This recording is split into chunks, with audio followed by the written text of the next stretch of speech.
जय माता दी सभी को। चलिए, आज है 5वां दिन माँ स्कंद माता का, है ना। स्कंद माता कौन है, पहले तो हम इनको थोड़ा सा जानने की कोशिश करें। स्कंद माता है स्कंद की माता, यानी कि भगवान कार्तिकेय की माँ को स्कंद माता का नाम दिया गया है ना। और भगवान कार्तिकेय कौन है? भगवान कार्तिकेय हैं जो भगवान शिव और शक्ति की ऊर्जा से, जब देवताओं पे बड़ी आपदा आ गई थी, है ना, जब असुरों ने बहुत ज्यादा जो है वो उत्पाद मचा दिया था, तो सभी देवता जो है इकट्ठे होकर भगवान शिव शिवा के पास गए थे, ठीक है, माँ जगदम्बा के पास और भगवान शिव के पास, कि भाई इन असुरों का संहार जो है वो आपसे जो पुत्र पैदा होगा वो उसी से हो पाएगा। तो भगवान शिव शिवा जो है, माँ पार्वती और भगवान शिव जो है वो एक गहरी साधना, ऐसा शिव पुराण में व्याख्यान है कि उन्होंने अपनी सारी ऊर्जाओं को जो है वो इकट्ठा किया था, अपनी तप करा था, कार्तिकेय को पैदा करने से पहले बहुत तप किया था।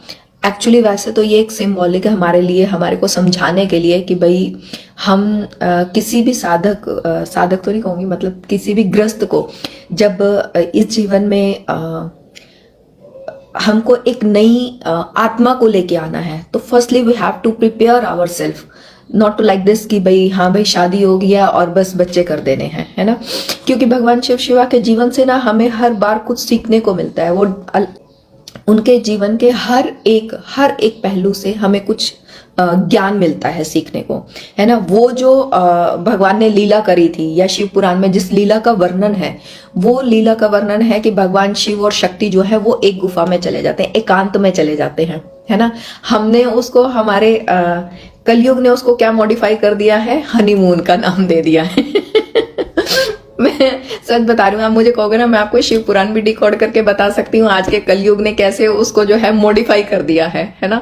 और मैं आपको दुर्गा सप्तशती भी बता सकती हूँ कि कैसे हमारे संतों का ज्ञान था, मुनियों का ज्ञान था, और हमारी अज्ञानता के कारण हमने उसको क्या से क्या रूप दे दिया है ना। भगवान शिव शिवा जब वो एक देवताओं के उस पे प्रार्थना पर जब एक उन्होंने कहा कि भाई इन असुरों का विनाश करने के लिए आपका जो है वो, आपका अंश ही जो है वो इनका असुरों का विनाश कर सकता है, तो हे प्रभु कुछ करो।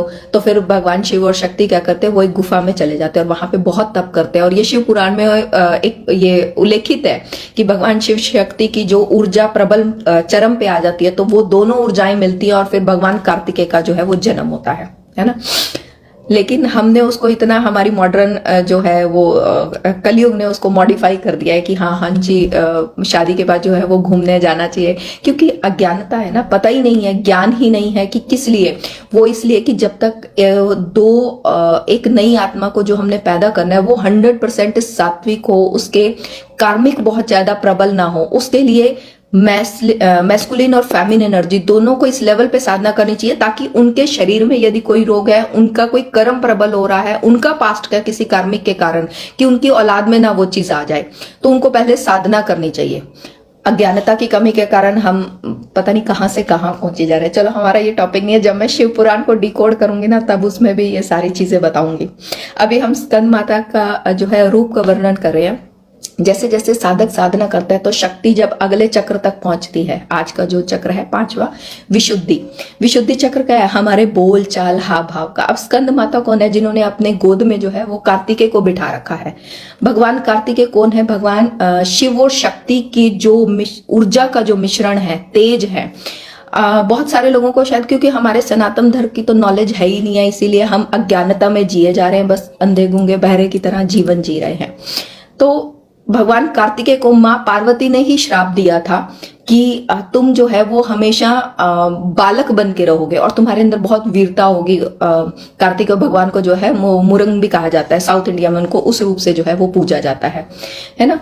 तो एक बार भगवान शिव और शक्ति जो है वो चौसर खेल रहे थे। चौसर यानी कि हम क्या बोलते हैं, भगवान शिव शिवा का फेवरेट जो गेम है वो चौसर था। तो उसमें भगवान शिव जो है लगातार सब कुछ जीत जाते हैं, तो माँ को बड़ा क्रोध आ जाता है। तो जब क्रोध आ जाता है तो भगवान गणेश जी बताते हैं कि माँ आज पिताजी ने ना तुम्हारे साथ चालाकी करी है, क्योंकि पासे में भगवान विष्णु आ गए थे और इसीलिए महादेव जो है वो लगातार जीते जा रहे थे। तो माँ को बहुत क्रोध आया, क्योंकि हर बार भैया देखो फेमिनिन एनर्जी है, जो मर्जी आदमी कर ले, जीतेगी तो औरत ही आदमी नहीं जीत सकता, घर में कुछ भी हो जाए। अब जहाँ पे वो मैस्कुलिन एनर्जी जीत रही थी तो वहां पे माँ को बड़ा क्रोध आ गया। अब जब क्रोध आया तो माँ ने क्रोध में वहां जितने खड़े थे सबको श्राप दे दिया है ना। जब घर की औरत एग्रेसिव हो जाती है ना तो भैया फिर जो भी सामने आ जाता है सबको, उन्होंने भगवान शिव को भी श्राप दे दिया, हाँ, और कार्तिक को भी श्राप दे दिया। अब यहाँ पे सबका मैं उल्लेख नहीं करूंगी श्राप का, वो भी बताऊंगी जब शिव पुराण का टाइम आएगा। लेकिन अभी सिर्फ मैं कार्तिकेय भगवान को वहां पे उस टाइम पे श्राप दिया गया था, क्योंकि कार्तिकेय भगवान थे जो वो भगवान शंकर की टीम में थे, है ना। सिर्फ एक लौते जो थे वो नारद मुनि बचे थे और गणेश जी बचे थे जो माँ की टीम में थे। तो वो दोनों श्राप से बच गए, बाकी सब श्रापित हो गए थे। नारायण को भी श्राप मिला, सब भगवानों को भी, सबको श्राप मिल गया जो जो भगवान शिव के टीम में थे। तो जब उस समय जो श्राप मिला था वो कार्तिकेय भगवान को ये मिला था कि तुम हमेशा बालक ही रहोगे, क्योंकि तुमने बालक बुद्धि करी है। यहाँ पे तुम्हें पता था तुम्हारे पिता जो है वो चालाकी कर रहे हैं, लेकिन तुमने अपनी माँ का साथ नहीं दिया। तो जब ये चीज से माता ने क्रोधित होकर भगवान कार्तिकेय को ये श्राप दिया, तो वो हमेशा, आप कभी भी देखोगे उनका साउथ इंडिया में भी मुरंग जो रूप है वो एक बालक का है, एक तेजस्वी बालक का है ना। तो ये एक सिंबॉलिक है कि जब शक्ति यहां पर पहुंच जाती है, पांचवें चक्र पे जब साधक साधना करता है लगातार और शक्ति लगातार अपनी ऊर्ध्व गति की ओर होती है, तो फिर एक साधक जो है वो दिन प्रतिदिन एक यौवन अवस्था में आ जाता है। उसको जिसको बोलते हैं ना एंटी एजिंग, हाँ, वो क्रीम लगाने की जरूरत नहीं पड़ती, वो ऑटोमेटिकली एंटी एजिंग हो जाता है। तो वो यौवन अवस्था में आ जाता है, क्योंकि ऊर्जा फिर विशुद्धि में पहुंच जाती है और उसके बोलने में एक अपने आप ही, जिसको कहते हैं ना वाक सिद्धि, वो मिल जाती है, बिकॉज विशुद्धि में पहुंच जाती है। अब विशुद्धि चक्र का जो भी, अब यहाँ पे ये भी हमको बड़े ध्यान से समझना होगा कि जब शक्ति अगर विशुद्धि में पहुंच गई तो विशुद्धि से रिलेटेड अगर कोई भी आपको डिसीज भी है, कोई प्रॉब्लम भी है, तो वो भी अपने आप रिलीज हो जाता है। हमें कुछ खास करने की जरूरत नहीं पड़ती। अगर आपको थायराइड की प्रॉब्लम है, गले से रिलेटेड कोई भी प्रॉब्लम है, तो वो ऑटोमेटिकली मीन्स एक साधना करने से हमको कितने अपने आप फल मिल रहे होते हैं हमको पता ही नहीं लगता। ठीक है, तो जो स्कंद माता है वो कार्तिकेय भगवान की माँ है और वो एक सिंबॉलिक है कि जब रोज की नवरात्रि की साधना करते करते साधक की ऊर्जा जब विशुद्धि पे पहुंचती है तो उसको माँ की कृपा से जो है एक नव यौवन की जो है वो कृपा मिलती है। उसका जो है शरीर और जो है वो यंग एज की तरफ, वो उसके जीन्स जो सेल्स आपको हो गए, जीन्स उसको क्या बोलेंगे, अंदर हमारे जो सेल्स होते हैं ना वो एजिंग नहीं करते हैं, वो हमारी एजिंग जो है वो रुक जाती है। तो ये अपने आप में ही एक करिश्मा है हमारे सेल्स के साथ, ये ऊर्जा का करिश्मा है ना। और एजिंग क्यों होती है, आपने कई लोगों को देखा होगा कि होते 30 के लगते ऐसे 40-45 के, जस्ट बिकॉज ऑफ कि उनके शरीर में प्राण ऊर्जा की कमी हो जाती है। वो इसलिए नहीं क्योंकि वो कुछ अच्छा नहीं खा रहे और दूसरा जना अच्छा खा रहा है। जब भी शरीर में प्राण ऊर्जा की कमी होगी, प्राण ऊर्जा किससे मिलती है हमको, प्राण ऊर्जा मिलती है हमको सिर्फ और सिर्फ साधना करने से।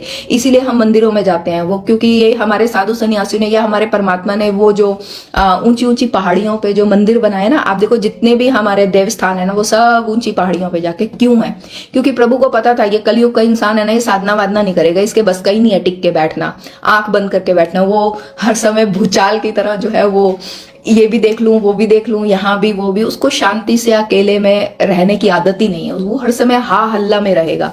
तो उनको पता था कि कलयुग में ये टाइम आएगा, तो उन्होंने कलयुग में इंसान जो है वो अपनी बीमारियों में ना ज्यादा विलुप्त हो जाए, उसकी बॉडी की प्राण ऊर्जा ना खत्म हो जाए, इसीलिए उन्होंने सारे जितने भी सिद्ध स्थान है वो पर्वत पे, पहाड़ पे, ऊंची ऊंची गुफाओं, मतलब दूर जाके बनाए हैं। आप जितने भी सिद्ध स्थान देख लो वो इसीलिए है ताकि साधक जाते हैं, पैदल जाते हैं, तो आप देखिए हमारी कितनी सांस फूलती है जब हम चलते हैं, है ना। तो हम एक वहां पे जाके एक ऑक्सीजन हमको खींचनी पड़ती है बॉडी में। ऑक्सीजन मीन्स प्राण ऊर्जा, हमको लंबी लंबी सांसें लेनी पड़ती है ना, क्योंकि जितना हम हाइट पे जाते हैं ना उतना वहां पे ऑक्सीजन का लेवल कम हो जाता है और ऑक्सीजन हमें जबरदस्ती लंबी लंबी सांसें लेके लेनी पड़ती है। और जितना हम डीप ब्रेथ करके अपने अंदर वहां जाके ऑक्सीजन लेते हैं उतना हम, आप कोई भी एक अपने ऊपर एक्सपेरिमेंट करके देख लो, आप अपनी अब की फोटो खींच लो और आप 6 महीने लगातार, मैं तो ज्यादा कुछ कहती नहीं, वैष्णो देवी कहती हूँ, आप 6 महीने लगातार वैष्णो देवी जाओ और आना और जाना आपने पैदल करना है, घोड़ा और उस पे हेलीकॉप्टर पे नहीं करना। आप लगातार जाना शुरू कर दो, आपको खुद पता लग जाएगा, 6 महीने बाद अपनी फोटो खींच के देख लेना, आपको पता लग जाएगा आप कितना जो है वो बैक टू अपनी यंग एज आ जाओगे। आप चाहे आपकी एज बढ़ रही होगी, लेकिन आपके शरीर की जो सुंदरता है वो day by day young age की तरफ आनी शुरू हो जाती है ना। तो ये अपने आप में एक जिसे कहते हैं ना अद्भुत चमत्कार हमें परमात्मा की तरफ से मिले हुए हैं, बट हमें पता नहीं है। हम उसको सोचते हैं कि बस जाना है, कोई वहां पे गुफा में बैठी हुई है उसको हाजिरी लगा के आनी है। क्यों भैया, वो घर के मंदिर में भी बैठी हुई है, ऐसे तो फिर तुमको वहां जाके क्या करना है ना। वो हम लोगों के लिए ही कुछ बनाया है, वो इसलिए नहीं बनाया कि वहां पे कोई स्पेशल जाके मत्था टेकेंगे तो ही देवी माँ की कृपा होगी। भाई घर के मंदिर में भी मत्था टेक के कृपा मिल सकती है, ठीक है। वो हम लोगों के लिए, हमारे को फिजिकली स्ट्रॉन्ग करने के लिए बताया था, लेकिन उसमें भी हम लोगों ने कलयुग में इतनी अमेंडमेंट कर दिया ना, अब वो जा रहे हैं। वो चीज उन लोगों के लिए थी जो शरीर से लाचार हो गए हैं, जो एक एज के बाद जो लोग जा नहीं सकते, जिनको प्रॉब्लम है शरीर में, है ना, 50-60 में पहुंच गए हैं, जिनके लिए पहाड़ चढ़ना मुश्किल है, ये फैसिलिटीज उनके लिए बनी थी। लेकिन आप आज की तारीख में देखो, आप बस में भी जाओ, जहां पे लिखा होगा ये सीट जो है पाइजों के लिए, वहां पे एक यंग बच्चा बैठा होगा तो आप देख रहे हो हमारा देश किस तरफ जा रहा है ना। चलिए एनीवे, ये तो अनस्टॉपेबल जो है वो चैप्टर्स हैं, क्योंकि जब आपकी कॉन्शियसनेस अवेयरनेस में पहुंचती है ना, है ना, जब चेतना का विकास होता है, तो फिर आप अपने चौगर्दी ना बस तमाशे देखते हो और जस्ट उनको विटनेस करके आप हंसते हो, है ना। तो मैं कई बार ऐसी चीजें देख के जो है वो लोगों के हाव भाव या उनकी हरकतें देख के हंसती रह जाती हूँ, है ना। तो अच्छा लगता है, मतलब एक समझ आती है जीवन की क्या है क्या नहीं। चलिए शुरू करते हैं आज का 5वां अध्याय। बोलो जयकारा शेरा वालिदा, बोल साचे दरबार की जय। चलिए 5वां अध्याय शुरू करते हैं। ओम श्री गणेशाय नमः। 5वां अध्याय। ऋषिराज कहने लगे, सुन राजन मल्लाए, दुर्गा पाठ का कहता हूँ 5वां मैं अध्याय। एक समय शुंभ निशुंभ 2 हुए दैत्य बलवान, जिनके भय से कांपता था सारा जहान। इंद्र आदि को जीत लिया सिंहासन छीन, खोजकर ताज और तख्त को हुए देवता दीन। देवलोक को छोड़कर भाग गए जान बचा, जंगल जंगल फिर रहे संकट से घबरा।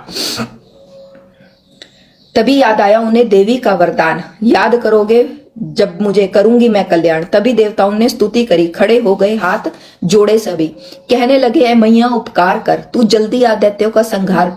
प्रकृति महादेवी भद्रा है तू ही गौरी दात्री व रुद्रा है तू है चंद्ररूपा, तू सुखदायिनी, तू लक्ष्मी सिद्धि है सिंह वाहिनी, है बेअंत रूप और कई नाम है, तेरा नाम जपते सुबह शाम है। तू भक्तों की कीर्ति, तू सत्कार है, तू विष्णु की माया, तू संसार है, तू ही अपने दासों की रखवार है, तुझे मां करोड़ों नमस्कार है, नमस्कार है मैं नमस्कार है। तू हर प्राणी में चेतन आधार है, तू ही बुद्धि मन, तू ही अहंकार है, तू ही निद्रा बन देती दीदार है, तुझे मां करोड़ों नमस्कार है, नमस्कार है मैं नमस्कार है। अभी आया हमारे जीवन से कैसे कोरिलेट कर रहा है वो मैं जो मैंने अपने जीवन में समझा, मुझे नहीं पता ये कितना आप लोगों को भी समझ आएगा।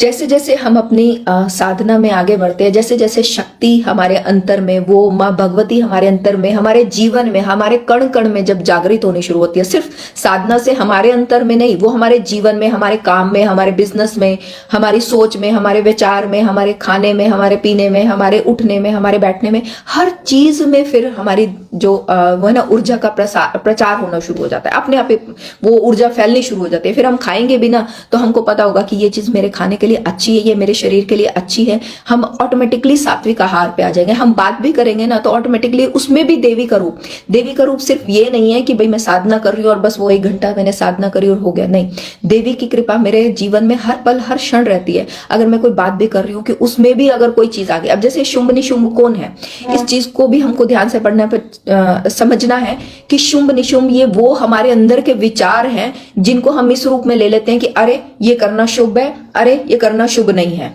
शुभ निशुभ है ना, ये अच्छा है ये बुरा है, ये फलाना है ये ढिकड़ा है। हर चीज में हम ये चीज करते रहते हैं ना।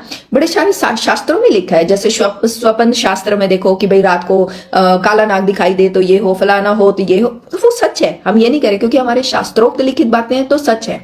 लेकिन फिर बात वहीं पे आ जाती है कि जब एक साधक साधना करता है ना, जब वो धीरे धीरे अपने जीवन में देवी का जागरण उसके जीवन में होना शुरू हो जाता है, तो फिर वो शुभ निशुंभ के भी जो राक्षस है ना वो भी मरने शुरू हो जाते हैं। फिर उसके लिए कोई शुभ नहीं है, कोई अशुभ नहीं है, सब कुछ उसके लिए समान हो जाता है, क्योंकि वो हर कण में वो क्या कहता है कि तू है चंद्रूपा, तू सुखदायिनी, तू ही लक्ष्मी सिद्धि, तू सिंहवाहिनी, है बेअंत रूप और कई नाम है, तेरा नाम जपते सुबह शाम है। फिर वो हर चीज में क्या कहते हैं कि माँ तेरे को प्रणाम है। मेरे आगे से बिल्ली गई, इस बिल्ली में भी जो वो चेतन रूप तेरा अंश है, मैं उसको प्रणाम करता हूँ, है ना। नहीं तो कहते अरे काम पे जा रहे हैं, ये अशुभ हो गया ना। बड़ी बार बड़ी सारी चीजों में कि अरे मंदिर में ये जोत बुझ गई, अरे अशुभ हो गया, अरे ये गिर गया वो अशुभ हो गया, अरे मेरे यहाँ। जब आप उस पीक लेवल पे हो जहां पे आप हर चीज में माँ की ऊर्जा देख रहे हो, आप हर कण में हर क्षण में, वो कह रहे यह ज्योति तुम्हारा ही स्वरूप है, जो हमने घर में जोत लगाई वो भी उसी का स्वरूप है। तेरी लज्जा से जग शर्मसार है, तुझे माँ करोड़ों नमस्कार है। तू ही शांति बन के धीरज धरावे, तू ही श्रद्धा बन के भक्ति बढ़ावे, तू ही कांति, तू ही चमत्कार है। कि अगर कुछ हो गया, कोई मेरे आगे से निकला, या कहते ना मैं रास्ते में जा रही थी, मुझे ना 999 दिखा और मेरे साथ ये अच्छा हो गया, भाई वो 999 ने कुछ नहीं किया, आपकी सोच ने किया। अगर आप एक साधक हो, आपके मन में ये विश्वास है कि हर पल हर क्षण मेरे साथ अच्छा हो रहा है, आज से अभी से इस क्षण से मेरे साथ बस अच्छा ही अच्छा होगा, मेरे जीवन में चारों तरफ से खुशी आ रही है। It's called law of attraction. Actually क्या है, अंग्रेजों ने ना, इतना बड़ा फॉरेनर ने जो है ना अंग्रेज थे, उन्होंने क्या किया कि ना हमारे देश के सारे ग्रंथों को पढ़ा और उनका मॉडिफिकेशन किया और एक नए रूप में चीज ले आए। और हमारे इंडियंस, हमारे भारतीय, मतलब महान हैट्स ऑफ है उनको कि उन्होंने हमारे ग्रंथ ना पढ़ के वो लॉ ऑफ अट्रैक्शन जो उसने बनाया, तो उसने वो किताब बना दी लॉ ऑफ अट्रैक्शन। हमारी आज की सारी जनरेशन, हमारे जो यंग पीढ़ी है, बहुत सारे लोग उसको पढ़ रहे हैं। लेकिन वो लॉ ऑफ अट्रैक्शन आया कहां से, वो कहां से वो चीज आई, हमारे ग्रंथों से वो चीज मॉडिफाई होके आ गई, वो नहीं हमको पता। तो ये वही चीज बता रही है कि जब एक साधक अपनी साधना में निरंतर प्रयासरत रहता है, वो हर कण में हर क्षण में, जब उसकी ऊर्जा लगातार उधोगति की तरफ है, अधोगति नहीं है, नीचे की तरफ नहीं है, ऊपर की तरफ जा रही है, तो वो हर चीज में, हर कण में, हर क्षण में माँ को देखता है। कोई आगे से चला गया ठीक है, कोई नंबर 99 दिख गया ठीक है, वो रास्ते में कहीं शुभ काम के लिए जा रहा है, सामने जमादार दिख गया, बोलते हैं ना अशुभ हो गया, है ना, बिल्ली काट गई रास्ता, काली बिल्ली काट गई, अशुभ हो गया। कुछ अशुभ नहीं है, हर चीज में हर कण में कुछ अच्छा हो गया तो भी माँ की मर्जी, कुछ अगर मेरे अकॉर्डिंग अच्छा नहीं हुआ, अब तो वैसे कुछ भी ना जैसे तो कुछ भी नहीं होता, वो हमारे विचारों से हमें लगता है कि ये चीज अच्छी नहीं है। कह रहे तू ही तुष्टि तन में विख्यात है, तू हर प्राणी की तात और मात है, दया बन समाई तू दातार है, तुझे माँ करोड़ों नमस्कार है। तू भ्रांति भ्रम उपजा रही, तू भ्रांति भ्रम उपजा रही, मत साधक हो, दोनों चीजें सेम ही है। आप एक अच्छे साधक हो तो आप ब्रह्मांड से कोई भी चीज खींच सकते हो। आप बैठ के साधना करते हो कि यस लाइक हम एक अपने लिए कुछ भी बना लेते हैं कि माँ लक्ष्मी का हम जाप कर रहे हैं, कि माँ लक्ष्मी की कृपा से मेरे पास बहुत पैसा है, मेरे बिजनेस में बहुत बरकत हो रही है ना। जब मैं ये चीज सोच लेती हूँ तो यस अपने आप जो है वो मैं ब्रह्मांड से वो चीज खींच रही हूँ, क्योंकि ब्रह्मांड में सब कुछ व्याप्त है, ईच एंड एवरीथिंग सबके लिए प्राप्त है, हमें लेना आना चाहिए। क्योंकि जब भी हमारे आसपास के हमारी ऑरा में, हमारे आसपास के लोगों में कोई एक भी कहते हैं ना साधक होता है ना, तो उसकी ऊर्जा से हमारे घर के 10 लोग तर जाते हैं। ठीक है, तो अगर मैंने तुमको बताया, तुम अलग अलग देशों से, अलग अलग घर परिवारों में से किसी एक जने ने भी इसको चीज को ग्रैप कर लिया ना, तो तुम अपने आसपास के 10 लोगों को तो कर दोगे, पक्की बात है, उनको साधक बना के ही छोड़ोगे तुम है ना। तो अगर हम ध्यान से समझे तो दोनों चीजें सेम है। उसने ये देखा था कि कोई भी चीज पृथ्वी की तरफ आती है, ठीक है। लॉ ऑफ अट्रैक्शन में आपको बताया गया कि ब्रह्मांड से आप मेटेरियलिस्टिक चीजें भी आती हैं और नॉन मेटेरियलिस्टिक चीजें भी आती हैं, ठीक है। अब जैसे मैं कहूं कि मैं बहुत सुखी हो जाऊं, अब सुखी मतलब सुख को मैं कोई किताब नहीं है ना, समझ रहे हो आप बात, है ना। उसने कहा था, न्यूटन ने कहा था कि हर चीज पृथ्वी की तरफ गिरती है, वो भी परफेक्ट था।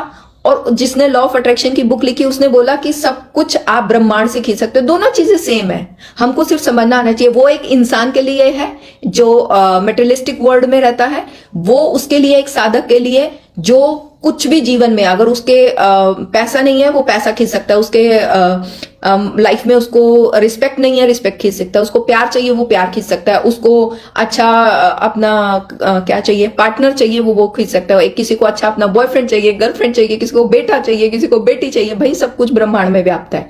कुछ भी ऐसा नहीं है जो ब्रह्मांड में नहीं है, सब चीज पृथ्वी की ओर आती है। ये लॉ ऑफ अट्रैक्शन वो साइंस और अध्यात्म, विज्ञान और अध्यात्म एक दूसरे के पहलू हैं, ठीक है। ये अगर हम ये चीज समझ लेना कि ये दोनों एक दूसरे के पहलू हैं, तो हम अपने आप जो है बहुत अच्छे ज्ञानी बन जाएंगे। तो कह रहे शिवा अंश से बन गई अंबिका, जो बाकी बनी रही वह काली। सॉरी, इससे पहले का मैं एक बार सुनाती हूँ। क्योंकि अभी शुंभ निशुंभ का वध कैसे होना है, हमारे अंदर के वो सारे जो शुभ अशुभ हैं। कह रहे राजा से बोले ऋषि देवन की पुकार, जगदम्बे आई वहां रूप पार्वती धार। गंगा जल में जब किया भगवती ने स्नान, देवों से कहने लगी किसका करते हो ध्यान। इतना कहते हुई शिवा हुई प्रकट तत्काल, पार्वती अंश से धारा रूप विशाल। शिवा ने कहा मुझको ध्या रहे, शिवा ने शिव की शक्ति, शिवा ने कहा सब मुझको ध्या रहे, ये सब स्तुति मेरी गा रहे हैं शुंभ और निशुंभ के डराए हुए। जब कुछ ऐसा हो जाता है तो हम हो जाते हैं ना कि अरे शादी थी, आग लग गई, अरे ये था, ये हो गया, अरे मेरा कोई इंटरव्यू था, मैं जाने लगी थी और बिल्ली रास्ता काट गई, है ना, आ जाते हैं ना। तो जब ऐसे आ जाते हैं तो फिर क्या करना चाहिए, देवी का, शिव शिवा का ध्यान। हे प्रभु ये जो भी हुआ है मुझे नहीं पता, ये अच्छा है बुरा है, पर मैं तो हर चीज में तेरा ही अंश देख रही हूँ। ये सामने बिल्ली गई तो मैं ये समझ रही हूँ कि प्रभु तूने मेरे को इशारा किया है कि थोड़ी देर मैं रुक जाऊं, अभी मैं ना जाऊं, है ना। ये इसको आपने देखना है कि आपने किस वे से इसको समझ रहे हो। आप उसको कुछ शुभ अशुभ लेके समझ रहे हो, या आप उसको ये समझते हो कि भाई ये भी जो गया है मेरे आगे से, ये माँ मेरे को, अब प्रभु खुद तो नहीं आते ना भैया, अगर आप बीमार हो तो डॉक्टर के रूप में आएंगे, अगर आप कहीं पे भी कुछ भी है तो वो प्रभु खुद नहीं आते, वो किसी न किसी रूप में आपके सामने आते हैं। तो अब जब वो आपके सामने आए हैं, वो बिल्ली जा रही है, तो आप ये कहो अपने मन में, जब एक साधक होता है तो वो क्या कहता है कि कोई बात नहीं है भाई, ये मेरे आगे से गई है कि प्रभु तूने मुझे एक हिंट दिया है कि अभी मैं उस काम पे ना जाऊं, मैं थोड़ी देर रुक जाऊं, ठीक है मैं रुक जाता हूं, है ना। उसमें एक नेगेटिव विचार अपने लेना कि अरे अब तो मेरा ये काम होगा ही नहीं कि मेरे आगे से बिल्ली निकल गई है, या मैं किसी शुभ काम के लिए जा रही थी, मुझे जमादार दिख गया, या ये था या वो था, कुछ भी 100 तरह के, मुझे पता नहीं है वैसे ये शुभ क्या क्या, ये वहम वाली चीजें क्या क्या होती हैं, बिकॉज हमने कभी अपनी लाइफ में ये फालतू के वहम डाले ही नहीं है, ठीक है। तो शिवा ने कहा मुझको ध्या रहे, ये सब स्तुति मेरी गा रहे, शुंभ निशुंभ के डराए हुए, शरण में हमारी हैं आए हुए। और वैसे भी आप देखो जब भी कुछ ऐसा हो जाता है ना तो हम फटाफट भगवान की शरण में जाते हैं ना, उसको याद करते हैं कि अरे प्रभु ये हो गया, प्लीज बचा लेना भगवान, बचा लेना, मैं पेपर देने जा रही थी और सामने से कुछ ऐसा हो गया, है ना। बड़े अलग अलग तरह के हम जो है वो, हाँ मंगलवार को बाल नहीं काटने, ये भी जो है वो आज नाखून काट दिया मैंने, ये अशुभ हो गया। तो भैया ये जब सारी चीजें ना, एक साधक अगर एक आप आम इंसान हो, मेरी दोनों बातों को ध्यान से समझना, ना तो मैं शास्त्रों में लिखी हुई चीजों का जो है वो कर रही हूँ कि मैं उनको मान नहीं रही हूँ, मैं उनको बिल्कुल मानती हूँ, ये शास्त्रोक्त चीजें हैं, जो भी नियम जो है वो शास्त्रों के अनुसार है, मैं उनको मानती हूँ। लेकिन मैं ये भी मानती हूँ कि जब एक साधक अपनी साधना करके शक्ति की परम सीमा तक पहुंच जाता है तो उसके लिए कोई शुभ अशुभ कुछ नहीं होता, फिर उसके लिए कोई रूल बाउंड्रीज कुछ नहीं रह जाती, वो सिर्फ शिवोहम, फिर वो अपने अंतर में वो शिव को जगा लेता और फिर शिव के लिए क्या शुभ क्या अनुशुभ कुछ नहीं रह जाता। तो कह रहे शिवान से बन गई अंबिका, जो बाकी रही वह बनी कालिका, धरे शैलपुत्री ने यह रूप, बनी एक सुंदर बनी एक रूप। माँ काली जग में विचरने लगी और अंबे हिमालय पे रहने लगी, तभी चंड और मुंड आए वहां, विचरती पहाड़ों में अंबे जहां, अति रूप सुंदर न देखा गया, निरख रूप मोह दिल में पैदा हुआ। कहा जाके फिर शुंभ आज जी, देखी है एक सुंदरी आज ही, चढ़ी सिंह पर सैर करती हुई, वह हर मन को हरती हुई। अब यहाँ पे भी बड़े ध्यान से समझो, ये शुंभ निशुंभ कहाँ से आ गए, चंड मुंड कहाँ से आ गए, है ना। कि ये चंड मुंड क्या है, ये बुद्धि, चंड मुंड की माला डाली थी ना माँ ने, सिर काट दिए थे, ये तो सबको पता होगा चंड मुंड की माला। चंड मुंड कौन है, right hemisphere left hemisphere, logic mind समर्पण माइंड, ठीक है। ये चंड मुंड वो है हमारे अंदर के ही, अंदर ही बैठे हुए हैं, कोई भी शत्रु बाहर नहीं है भाई, ठीक है। ये चीज बड़े ध्यान से समझ लेना। ये चंड मुंड जब हम, ये शुंभ और निशुभ, कुछ भी जीवन में अच्छा है कुछ बुरा है, वो जब हमारे इस खोपड़ी में बैठ जाता है ना तो फिर कई तरह के विचार आते हैं। जब लॉजिक माइंड होगा तो फिर उससे कई तरह के और नेगेटिविटीज पैदा होंगी। जब पॉजिटिविटी होगी, जब आप समर्पण भाव में होगे तो फिर कहोगे कि ठीक है भैया जो माता रानी की इच्छा। तो वह बलवान राजा किस काम का ना पाया, जो हाथ साथी है आराम का, करो से शादी तो जानेंगे हम, महलों में लाओ तो मानेंगे हम। यह शुभ वचन सुनकर शुंभ का दिल बड़ा, महा असुर सुग्रीव से यूं कहा, जाओ देवी से जाके जल्दी कहो कि पत्नी बनो महलों में आ रहो। तभी दूत प्रणाम करके चला हिमालय पे जा भगवती से कहा, मुझे भेजा है असुर महाराज ने, अति योद्धा दुनिया के सरताज ने। वह कहता है दुनिया का मालिक हूं मैं, इस त्रिलोकी का प्रतिपालक हूं मैं। रतन है सभी मेरे अधिकार में, मैं ही शक्तिशाली हूँ संसार में, सभी से देवता सिर झुकाए मुझे, सभी अपनी विपता सुनाए मुझे। अति सुंदर तुम स्त्री रतन हो, तो हो क्यों करती नष्ट सुंदरताई को। बनो मेरी रानी तो सुख पाओगी, ना भटकोगी वन में ना दुख पाओगी। जवानी में जीना वो किस काम का, मिला ना विशेष सुख जो आराम का। जो पत्नी बनोगी तो अपनाऊंगा मैं, जान अपनी कुर्बान कर जाऊंगा। दूध की बातों पर दिया न देवी ने ध्यान, कहा डांट कर सुन अरे मूर्ख सुन खोल के कान। सुना मैंने वह दैत्य बलवान है, वह दुनिया में शहजर धनवान है, सभी देवता उसके हारे हुए, छुपे फिरते हैं डर के मारे हुए। माना कि रत्नों का मालिक है वो, सुना यह भी सृष्टि का पालिक है वो, मगर मैंने भी एक प्रण ठाना है, तभी ना असुर का हुक्म माना है। जिसे जग में बलवान पाऊंगी मैं, उसे कंत अपना बनाऊंगी मैं। जो है शुभ ताकत के अभिमान में, तो भेजे उसे आए मैदान में। कहा दूत ने सुंदरी न करियूं अभिमान, शुंभ निशुंभ है दोनों ही योद्धा अति बलवान। उनसे लड़कर आज तक जीत सका ना कोई, तू झूठे अभिमान में काहे जीवन खोए। अम्बा बोली दूत से बंद करो उपदेश, जाओ शुंभ निशुंभ को दो मेरा संदेश। चमन भक्त कहे दैत्य जो, वह फिर कहना आए, युद्ध की प्रतिज्ञा मेरी सब देना समझाए। अब इसका भावार्थ अर्थात महात्म्य क्या है इसमें। अब जो शुंभ निशुंभ जो हमारी जो खोपड़ी में जो यहाँ पे मगज में चंडमुंड है ना, जो खोपड़ी का कारक है ना, जो भी पॉजिटिव और नेगेटिव विचार हमारे उत्पन्न होते हैं, तो एक साधक क्या करता है, जय माता दी बेटा, एक साधक क्या करता है जब अपनी साधना में वो लगातार प्रबल होता जाता है, तो फिर कई तरह के उसके ऐसे टेस्ट भी होते हैं लाइफ में कि माँ जो है ना एक तरह से शक्ति उसको झंझोरती है कि भाई तू है भी, तूने सच में मतलब मेरा आसरा पकड़ रखा है, मेरे को समर्पित है, या बस ऐसे ही दिखावे के लिए है। तो कई तरह के आपके आगे ऐसे प्लस माइनस चीजें होती हैं जिससे अगर आपका वो जिसे कहते हैं ना भक्ति भाव अगर हिलता नहीं है कि जरा सा आपका नुकसान हो गया, मान लो मैं ऐसे ही समझ लो कि मैं वैष्णो देवी होके आई या कहीं पे भी कोई देवी माँ के मंदिर होके आई और आके मेरे साथ कोई छोटा सा एक्सीडेंट हो गया या कुछ हो गया। मैं अपनी आपको बात बताती हूँ। एक बार नवरात्रि का टाइम था, ठीक है, और मैं मंदिर में छत्र चढ़ा के आ रही थी, तब मेरी बेटी हुई थी, आज से 18-19 साल पहले की बात है। तो नवरात्रों के दिन थे, मेरी बेटी अभी था आई थिंक 43 डेज की भी नहीं हुई थी, 43 डेज की भी नहीं थी वो। तो मेरे को था कि नहीं नवरात्रि है, मेरे को मंदिर तो जाना है, कुछ भी हो जाए मैं तो जाऊंगी। तो मेरे हस्बैंड ने बोला ओके फाइन ठीक है चलो चलते हैं, सब मत्था टेकाते हैं। तो कुछ एक लोगों ने बोला कि भाई सूतक है, ये है वो है, तो भाई नहीं जाना। मैं बोला नहीं मैं तो जाऊंगी, मत्था टेक के आऊंगी। तो मैं चली गई, है ना। अब यहीं पे आपको शुभ और निशुंभ बता रही हूँ कि क्या शुभ होता है क्या अशुभ होता है। तो कहीं ना कहीं किसी ने दिमाग में वायरस भी डाला कि भाई 43 दिन से पहले नहीं जाते, अच्छा नहीं होता मंदिर में। मैं बोला नहीं नवरात्रे हैं मैं तो जाऊंगी। मैं मत्था टेका ही, छतर चढ़ाया। जब मैं वापसी आ रही थी तो मैं जो हाईवे था मैं उस पे, हम बाइक पे थे, हाँ, मेरा बेटा आगे बैठा था, मेरी बेटी मेरे हाथ में थी, 43 दिन की भी नहीं थी अभी। और मैंने जो चुन्नी पा रखी थी वो चुन्नी बाइक में जो है वो लिपट गई पूरी, और मेरे को पता ही लगा मैंने ऐसे करके लिपट रखी थी। मैं पीछे जाके गिरी, वो चुन्नी ने मुझे वो बाइक में लिपटने के कारण मुझे पीछे खींच दिया, और मैं मेरे हाथ में मेरी बेटी है और हम पीछे जाके गिरे। हम सड़क पे हाईवे पे गिरे हुए, पीछे से ट्रक आ रहे हैं और मेरे हस्बैंड बाइक लेके आगे चले गए। उनको पता ही नहीं है कि मैं पीछे, मेरी बेटी गिर गई है। तो मेरे गला पूरा चुन्नी से चिर गया था पूरे, मतलब सब अस्थि पिंजर ढीले हो गए थे मेरे। और मेरी बेटी मेरे से कई फुट दूर जाके गिरी, वो कंबल में थी, है। और यही अप्रैल का ही टाइम था, वो मतलब जो ब्लैंकेट होता है बच्चों वाला उसमें थी वो। आप देखिए कैसे अगर एक देवी का साधक है ना, तो कितना ही कुछ भी हो, कर्म भी प्रबल होगा, शुभ निशुभ भी कुछ भी होगा, अगर आपको पूर्ण विश्वास है ना।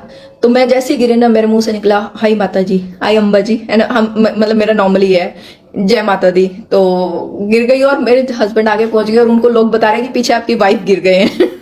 तो वो बड़ा डरे हुए एकदम आए क्योंकि बेटी मेरे हाथ से बहुत दूर गिरी थी। और जब कंबल से उसको उठाए ना, वहां पे इतनी दुनिया इकट्ठी हो गई थी, एंड दे वर सरप्राइज्ड कि ये 43 दिन की लड़की भी नहीं है और ये ठीक है, बिल्कुल ठीक। उसको एक खरोंच भी नहीं आई, इतनी सी भी नहीं खरोंच आई, और वो मेरे हाथों से ऐसे उछल के गिरी पूरे रोड के ऊपर। पीछे से ट्रक आ रहे थे वो भी सब रुक गए, आगे से आ रहे थे वो भी रुक गए सब, और मैं सड़क पे हो गई। तो ये एक एग्जाम्पल है ना, एक उदाहरण है मेरे जीवन का। मेरे जो बच्चे जानने वाले उनको मैं बताती हूँ, मेरे जीवन में बहुत कुछ ऐसा हुआ कि जब कुछ भी हुआ लेकिन विश्वास नहीं टूटा। बड़े लोगों ने कहा अरे ये नहीं जाना चाहिए था, मंदिर नहीं होना चाहिए था, फलाना नहीं होना चाहिए। कोई बात नहीं है भैया, कुछ भी हो जाए, नवरात्रि और अंबा जी तो नहीं छूटेंगी, जिंदगी छूटती हो तो छूट जाएगी, कोई बात नहीं। लेकिन कोई मेरा कार्मिक था शायद, आप उसको शुभ अशुभ कह लो या कुछ भी कह लो, मतलब जब हमारा विश्वास होता है ना, तो फिर इस चंड मुंड में लॉजिक या समर्पण, ठीक है, आपका क्या आएगा? समर्पण। आपको लॉजिक नहीं है, इफ बट नहीं होता वहां पे कि जो हुआ बहुत अच्छा हुआ, अम्मा जी ने बचा लिया, मुझे 100% श्योर है कि कोई बहुत बड़ा कार्मिक था, छोटे से में कट गया, है ना। तो हमारे अंदर में उतनी ना अपने क्या बोलते हैं, अपने इष्ट के प्रति इतना समर्पण होना चाहिए कि फिर दुनिया में वो कितने ही हमारी, और ये हमेशा याद रखना, जो देवी भक्त होते हैं ना, एक महाकाल के भक्त और एक देवी दुर्गा देवी के स्पेशली, ठीक है, तीसरे महाकाली के भक्त, इनके जीवन में भाई इतने टेस्ट होते हैं, इतने टेस्ट होते हैं, ये आपका पकड़ के जूस निकाल देते हैं, जैसे बोलते हैं ना, मतलब आपकी धजियां उड़ा देता है ये जीवन में, इतने आपको पिसवा देता है ना, बहुत ज्यादा। और फिर वो जो पीसने के बाद जो आपको वो निखार के रूप देता है ना, जो वो रूप, I can't tell you, I am the example of this one thing, है ना, कि फिर वो आपको इतना कुछ भंडारे हर तरफ से, अन्न धन मान यश इज्जत कीर्ति सब कुछ, ज्ञान सबसे बड़ी बात, जो सब चीजें आपको मिल जाएंगी, ज्ञान नहीं मिलता, गुरु कृपा नहीं मिलती, वो भी आपको भर भर के भंडारे मिलते हैं। क्योंकि पैसा वैसा तो देखो ठीक है, जरूरियत है, क्या दुनिया में रहना है तो भैया वही है ना, काम कर प्यारे आज सबको सलाम कर प्यारे, वही हिसाब है कि दुनिया में रहना है, आपने सोसाइटी में रहना है, तो आपको ये थोड़ा बहुत प्रपंच करने जरूरी होते हैं, बट एक टाइम के बाद आपको उन चीजों की भी वर्थ नहीं होती, क्योंकि जब चांद चढ़ता है ना, तो उसको बताना नहीं पड़ता कि मैं चढ़ गया हूं, दिखावा उनको करना पड़ता है जो कभी चढ़े ना हो। जो चढ़ जाता है ना, उसको परवाह नहीं होती है, उसको होती है कि मैं तो चढ़ गया हूं, अब जिसको देखना होगा आप पे देखेगी दुनिया, है ना, तो हमको नहीं, फिर वो उस लेवल पे परवाह नहीं होती है। तो वो एक देवी का साधक है ना, जो दुर्गा देवी का हमेशा ध्यान रखना, वो तैयार है, क्योंकि 3 देवियां हैं, वो दुर्गा माँ को नहीं, वो महाकाली को, माँ लक्ष्मी को, माँ सरस्वती को अपने जीवन में जागृत कर रहा है। जब किसी एक इष्ट को आप जागृत करते हो ना, तो आपको इतनी जो है वो रगड़े लगाने पड़ते हैं। तो ये 3 देवियों की कृपा अगर जीवन में लेनी है, तो पहले ही आपका पूरा जूस निकाल देती है, पूरा मनन आपका मंथन कर देती हैं, आपको मानसिक, आपको शारीरिक, आपको फाइनेंशियल, वो हर तरफ से आपका जो है ना वो पूरा निचोड़ देती हैं आपको।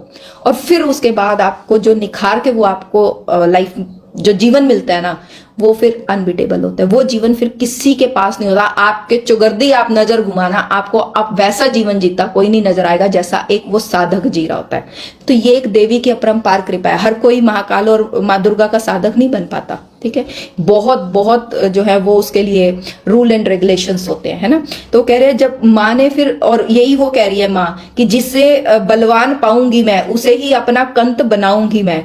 ये चीज अब क्या है, लोग क्या इसको पढ़ रहे होंगे कि अरे मैंने भी एक प्रण ठाना है, तभी ना असुर का हुक्म माना है, जिसे जग में बलवान माँ शादी करने के लिए ललकार रही हैं। अरे भाई मेरे, समझो दुर्गा सप्तशती को, माँ कह रही है जिसको बलवान पाऊंगी मैं, उसे अपना कंत बनाऊंगी मैं, वही मेरे सार उसी के, मतलब मैं उसके साइड में आके खड़े। कंद कौन होता है, मतलब एक तरह से हम पार्टनर को बोलते हैं, तो वो आपकी पार्टनर बन जाती है फिर हर समय। ये आधा है ना, राइट शिव लेफ्ट शक्ति, तो ये कंधे पे हमेशा शक्ति फिर विराजमान होकर बैठती है। कि यहाँ पे कहते हैं ना, अभिमान किस चीज का है, मेरे जैसी को तो अभिमान ही यही है कि ये तू बैठी है यहाँ पे, ये शक्ति और ये शिव बैठे हैं, कंधे पे आके बैठ जाते हैं। क्योंकि हर इंसान को, जिसको ये जीवन मिला है, उसको दो गाइडेड मास्टर्स मिलते हैं, एक उसके राइट कंधे पे होता है, एक लेफ्ट कंधे पे, ठीक है। हमेशा आपको अपने कर्मों के अनुसार आपके गाइडेड मास्टर्स मिलेंगे। हर इंसान के 2 गाइडेड मास्टर्स होते हैं, हर किसी को, जैसे वो इस जीवन में धरती पे आता है उसको 2 गाइडेड मास्टर्स मिलते हैं आपकी चेतना के अनुसार। आप देखो, एक रिक्शा वाले की चेतना कुछ और होगी, ठीक है, एक आईटी इंजीनियर की चेतना कुछ और होगी। ऐसे ही मास्टर्स भी आपको आपकी चेतना के अनुसार मिलते हैं। आपने पिछले जन्म में जितनी साधना की, जितने सात्विक कर्म किए, उसी के अनुसार आपको मास्टर्स मिलेंगे, और फिर वही आपको गाइड करते हैं जीवन में कि ये करना है नहीं करना है। और जिसकी तो गाइडेड मास्टर ही माँ अम्बा बन गई, क्योंकि वो हर किसी को नहीं कहती, वो कहते हैं जिसे बलवान पाऊंगी मैं, जिसे जग में बलवान पाऊंगी मैं, उसे कंत अपना बनाऊंगी मैं। कह दो उस दुष्ट को है अगर अभिमान में, तो आ जाए मैदान में। किसको बुला रही है भाई साहब वो उस साधक को बुलाती है कि आजा भाई मैदान में, है तेरे अंदर भक्त बनने की ताकत, तो आजा फिर मैदान में। ऐसे ऐसे तेरी खबरें लूंगी ना, तेरा जीवन एक बार अस्त व्यस्त कर दूंगी। आपको लगेगा अरे गृहस्थ जीवन बेकार है, सबसे रद्दी है, पत्नी अच्छी नहीं है, ये अच्छा नहीं है, वो अच्छा नहीं है, सब कुछ आपका तहस नहस होता आपको नजर आएगा, आपका जीवन आपको भ्रष्ट नजर आएगा। ऐसा कर देती है वो आपको। और फिर भी आप उस पर श्रद्धा विश्वास रख के अपनी साधना में निरंतर बढ़ते रहते हो, तो फिर कहती है है ना। वो दूत को कहती है, दूत यानी कि आपके अंतर चेतना को कहती है। दूत से कि भाई अंबा बोली दूत से, बंद करो उपदेश, जाओ शुंभ निशुंभ को दो मेरा संदेश, है ना। तो वो जो अंदर के मेरे जब विचार पैदा होते हैं ना कि अरे ये ऐसा नहीं हो गया, मैं तो माँ की साधना कर रही थी और मेरे घर तो आग लग गई, मेरे तो बिजनेस में नुकसान हो गया, मेरे को तो इतनी कष्टियां आ गई, मेरे को फलाना हो गया, मेरा ढिकड़ा गया, तो वो कहती है जाके उसको दे दो अपनी चेतना को। जो ये विचार अंदर चल रहे हैं ना शुभ अशुभ के, तो बोल दो भैया कि देवी जिसको बलवान पाएगी उसी को अपने नजदीक बिठाएगी। जो बलवान नहीं है तो फिर आओ, आते हैं लाइनों में, मत्था टेकते और चलते बनते हैं। लेकिन देवी की कृपा उसी पर होती है जिसको देवी खुद पकड़ती है, ठीक है। देवी चूज करती है, आप देवी को नहीं पकड़ते हो। पकड़ने वाले तो ऐसे लाखों बैठे हैं, पता नहीं कहां कहां कितने कितने बैठे हैं, लेकिन जिसको देवी पकड़ लेती है भैया उसको फिर आप जितना मर्जी उंगली छुड़वाते रहो, फिर आप जो मर्जी करते रहो, क्योंकि एक बार अगर उसने पकड़ लिया ना वो नहीं छोड़ेगी। हम पकड़ के फिर भी छोड़ देते हैं, बट वेट उस दिन का होता है, क्योंकि उसके पकड़ने के लिए आपको पूरी सहन शक्ति रख के सालों साल निरंतर आपको अपने काम में लगन से लगे रहना पड़ता है। आपको ये नहीं कि मेरे को 6 महीने हो गया, मेरे को 8 महीने हो गया, मेरे को 2 साल हो गया, मेरे को 4 साल हो गया, मेरे को 5 साल हो गए साधना करते, तो भैया आप देवी की कृपा हो जाए। क्योंकि हम कृपा तो यही मांगते हैं ना, पैसा घोड़ा गाड़ी मान, मतलब आउटर दिखावा यही मांगते हैं, है ना। लेकिन वो कृपा नहीं मिलती, इट्स आउटर वर्ड मेटेरियलिस्टिक कृपा, है ना। हमको वही चाहिए होती है। हम सोचते हैं ये हो गया तो देवी कहती है ठीक है, ये खेड़ खिडौने ले लो जितने मर्जी, क्या जाता है, खेड़ खिडौने हैं ले लो जितने मर्जी, ये तो इजीली मिल जाते हैं, ये तो जो भी लाइन में लग के जा रहा होता है ना सबको। लेकिन कृपा चाहिए, कृपा चाहिए, कृपा चाहने उसी को मिलती है जो आ जाता है मैदान में, ठीक है। जो मैदान में तैयार होता है कि भाई हाँ अब मैं देवी, कोई मेरे अंदर का शुभ निशुभ नहीं है, कोई मेरे अंदर का चंडमुंड है, ना मेरे लॉजिक है, ना मेरा समर्पण है, ना मेरे को शुभ है ना निशुभ है, मतलब मैं कुछ नहीं मांग रहा, मैं सिर्फ तेरे को चाह रहा हूं, ठीक है। मेरे अंदर के जितने भी ये दैत्य हैं इन सब का संहार कर और मुझे अपना कंत बना ले, बस। ये 5वें अध्याय का जो महात्म्य है, ये भवार्थ जो मेरे को अपने जीवन में समझ लगा, मैंने आपको समझा दिया। मुझे नहीं पता आपको कहाँ तक कितना समझ, वैसे मुझे बहुत अच्छे अच्छे मैसेजेस आ रहे हैं रोज। कोई कह रहा है वेरी ब्यूटीफुली एक्सप्लेन, और कोई कह रहा है बहुत अच्छे अच्छे, मतलब मुझे बड़ी खुशी हो रही है कि लोग अभी नहीं तो कोई नहीं, बाद में जब आपको समय मिलता है आप सुन रहे हो ना, तो मेरी ये साधना पूरी हो रही है और आप लोगों को वो चीज डिफाइन हो रही है। कल भी मेरे पास किसी का फोन भी आया, मैसेज भी आया कि अरे हमने आज तक नहीं इस तरीके से जो है वो सप्तशती को पढ़ा या इस तरीके से समझा था। तो धन्यवाद सभी का। आप लोगों को अगर मैं कुछ भी एक अंश अंबा जी का जो है वो कुछ एक्सप्लेन कर पाई तो भी मेरा जीवन सफल हो गया, आई एम फिनिश्ड है ना। तो मैं जीवन में बस यही चाहती थी कि माँ बहुत कुछ तूने दिया, अब एक बार अपनी कृपा बांटने का, अपना जो है ना अपना ऊर्जा तेरी मैं जन जन तक पहुंचा सकूं, हर किसी के अंदर एक पैशन जगा सकूं कि भाई भगवती को खुश करना है, भगवती को जगाना है अपने जीवन में। वो इसलिए नहीं मेरे को बिजनेस अच्छा चाहिए, वो इसलिए नहीं कि मेरे को सब कुछ मेटेरियलिस्टिक चाहिए, इसलिए नहीं, इसलिए चाहिए कि भाई मेरे को तेरे को महसूस करना है, मेरे को इस चीज का अभिमान हो, मेरे पास करोड़ों की गाड़ियां, मुझे ये अभिमान हो, करोड़ों की प्रॉपर्टी है, ये अभिमान ना हो, मेरे को ये अभिमान हो कि तू मेरे पीछे खड़ी है, बस। यस, तू चाहिए, तेरा प्यार चाहिए माँ, यस। बस जब ये आ जाती है ना अंदर से कि बस तू चाहिए, जब तू आ गई, तो जब प्राइम मिनिस्टर जिसके साथ आके खड़ा गया, प्राइम मिनिस्टर ने जिसके कंधे पे हाथ रख लिया, तो उसको तो देख के बाकी सब सलाम ठोकते हैं। ये कंसेप्ट अगर आपको समझ आ गया ना, बड़े ध्यान से इस चीज को समझना। जिसकी आप कार लेके जा रहे हो मान लो, ठीक है, और आपकी राइट वाली सीट पे प्राइम मिनिस्टर बैठा हुआ है, भैया कार कहीं से भी निकाल लो, आपको कुछ कहने की बोलने की आवश्यकता ही नहीं है। वो साथ बैठा होना ही बहुत बड़ी बात है, आपको बताना नहीं पड़ेगा कि भैया मैं प्राइम मिनिस्टर के साथ आया हूं, ठीक है। तो ये एक अपने आप हमारे साथ एक ये ऊर्जा जब चलती है ना, तो फिर दुनिया देखती है। कहते हैं ना चांद चढ़ता है ना तो दुनिया देखती है, आपको नहीं बताना पड़ता, चांद को नहीं चिल्लाना पड़ता कि मैं चढ़ गया हूं, मुझे देखो, मेरी रोशनी को महसूस करो, है ना। तो 5वें अध्याय का महात्म्य जो है मैंने अपनी तरफ से ब्यूटीफुली डिस्क्रिप्शन दे दी है। थैंक यू बच्चों, धन्यवाद है तुम्हारा, तुमको समझ आ रहा है, मेरे साथ मजा आ रहा है, यही बहुत बड़ी बात है ना। तो जहां जहां तक कोई भी आपके नोन में, आपके फ्रेंड में, जहां जहां जो भी देवी माँ का साधक हो, चाहे रोज का एक शेयर, जो तुम्हारा कोई अच्छा ग्रुप हो वहां पे, जहां आपको लगता है कि हाँ यहाँ पे, और ना वहां पे भी वैसे एक बात बताऊं, जजमेंट मत किया करो कि ये तो समझेंगे नहीं, वो तो समझेंगे नहीं। हम कोई जज नहीं लगे, कोई समझता हो समझे, कोई नहीं समझता नहीं समझे। जो एक मंदिर के बाहर बैठ के कोई जो अपनी सेवा दे रहे होते हैं ना, किताबें बांटने की, सप्तशती की, या मैंने देखा एक बार मैं हनुमान जी के मंदिर गई, वहां पे एक जना बड़े बड़े निश्चल भाव से ना हर किसी को एक किताब पकड़ा रहा था, क्या कि उसमें राम राम जी लिखो। उसमें मैंने उसको बोला, एक बार बोला, मैंने कहा नहीं मेरे को नहीं चाहिए, बोले नहीं ले लो ना, बड़े प्यार से उसने बोला। जब मैंने उसको ले लिया और मैंने घर आके ऑटोमेटिकली मैं लाई नहीं थी उस मंशा से, लेकिन मैंने लिखना शुरू कर दिया कि चल मिल गया तो लिख लो, समझ रहे हो।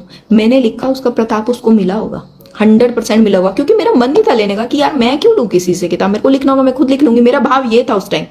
लेकिन मैंने आके फिर जब सामने बुक नजर आई, मेरे को यार लिख ही लो चलो एक बार, है ना, कुछ नहीं होता, दिया है अगले ने। ऐसे ही जब हम किसी को शेयर करते हैं, हमको नहीं जज करना। उसने मुझे जज नहीं किया कि ले लिखेगी नहीं लिखेगी, उसने मुझे प्यार से बोला कि ले लो आप। मैं बोला नहीं मुझे चाहिए, बोला नहीं ले लो, कभी भी जब आएगा मन लिख लेना। ठीक है, कभी मन आएगा, और मुझे क्या पता था 2 दिन भी नहीं होंगे और मेरा मन आ जाएगा और मैं लिख डालूंगी पूरी किताब। मैंने लिख डाली राम राम राम राम राम राम का नाम, है ना। तो मैंने जो कर्म किया उसका एक अंश उसको मिला है। इसीलिए कभी भी आप उस जजमेंट में मत रहो कि मैं इसको दूं, ये पता नहीं कैसे। आप अपना काम करो ना, अपने पुण्य के भागी बनो।